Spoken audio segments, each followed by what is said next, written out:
જય ભગવાન, જય શ્રી કૃષ્ણ. સારા દિવસની શુભેચ્છાઓ. આપણે આપણી ચેનલના માધ્યમથી મનની અદ્ભુત શક્તિઓનો ખજાનો એટલે કે સબકોન્શિયસ માઇન્ડ વિશે વાત કરી રહ્યા છીએ. તો સબકોન્શિયસ માઇન્ડનું પ્રોગ્રામિંગ 3 રીતે થાય છે. એક છે શબ્દો એટલે કે સ્વયં સૂચનો દ્વારા, બીજું છે જોઈને કે અનુકરણ કરીને, અને ત્રીજું સ્વ અનુભવ દ્વારા.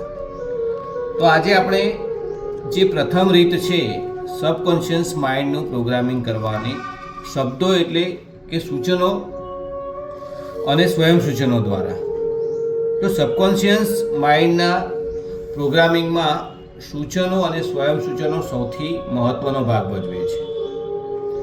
સ્વયં સૂચન એટલે તમે જે કરવા માગો છો, જે બનવા માગો છો, અથવા જે ધ્યેય પ્રાપ્ત કરવા માગો છો ને તમારા દ્વારા જ વર્તમાન કાળમાં બોલવાની, વિચારવાની અને અનુભવવાની પ્રક્રિયા.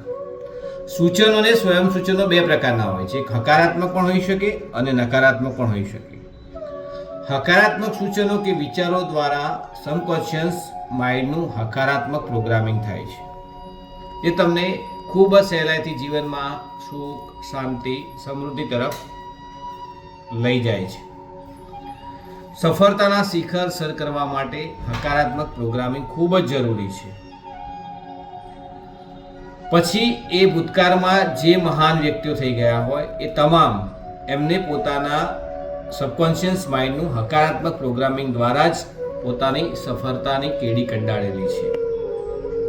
નકારાત્મક સૂચનો દ્વારા સબકોન્શિયસ માઇન્ડનું નકારાત્મક પ્રોગ્રામિંગ થાય છે અને જે તમને નિષ્ફળતાની ખાઈમાં ધકેલી દે છે.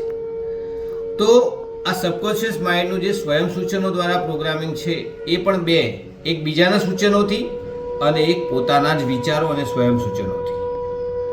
તો બીજા દ્વારા થતું સબકોન્શિયસ માઇન્ડનું પ્રોગ્રામિંગ એટલે કે આપણી આજુબાજુના પરિવારના સભ્યો, શિક્ષકો, મિત્ર વર્તુળ, આપણી આજુબાજુ બનતી ઘટનાઓ, આપણા સામાજિક વર્તુળો, આપણું સોશિયલ મીડિયા જેવા માધ્યમો દ્વારા સબકોન્શિયસ માઇન્ડનું પ્રોગ્રામિંગ થવું.